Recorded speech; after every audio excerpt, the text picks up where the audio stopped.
And we are back. For this week's show, our assistant producer convinced me to do a David's Tips segment because he said he really didn't know what to do if he was in a car accident. So from an Alabama perspective, we're going to talk a little bit about that.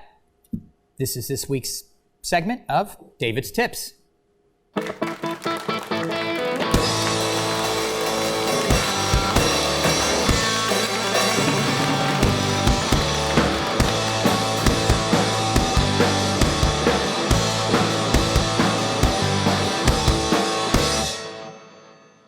I wanted to scream "yeah" in the middle of that, because that's the Who's. Don't get fooled again. For this week's segment, David's Tips, we're going to talk a little bit about what to do if you're in a car accident, and I'm going to do it from an Alabama perspective. So the first thing, obviously, if you're in a car accident, if you're injured, make sure you get help. No lawyer is going to sit there and say, "Oh, call a lawyer first." You want to make sure that if you need health care, you get that health care. If you need an ambulance, get an ambulance.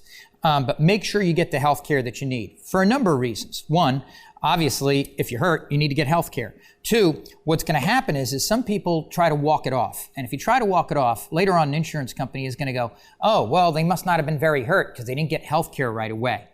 So make sure you get the health care. Second thing is you do definitely want to call an attorney. And the reason why is because insurance companies get to work right away on investigating these claims. One of the things they'll actually do is they may call you and try to get a recorded statement. Do not give a recorded statement to your insurance company without at least consulting with an attorney. And I would recommend actually having an attorney on the line for that, already having hired one before you do that.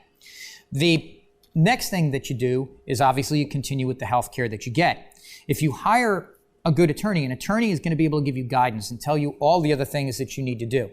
When you're at the scene, make sure you take photos if you're physically able to do so, because those photos can often be helpful in proving that the other person was at fault if they later try to change their story and say that they weren't, or in order to be able to prove that there was in fact enough damage to have caused your injuries. Another thing that you're going to want to do is if you're going to miss any work, make sure that you get medical excuses for missing that work.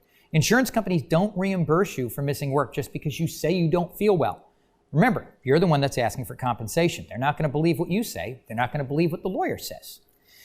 But they will pay attention to what the doctor says. So make sure you get the medical excuse from work, and then of course you're going to have to back that up with something from your employer. As far as your property damage goes, a lot of insurance companies will work with you on resolving the property damage before they resolve the injury claim, and those things can be resolved separately. But the best advice I can give you is immediately after you get health care, make sure you call an attorney. And make sure you call an attorney that focuses on this particular area of law. This has been this segment of David's Tips. Tyler?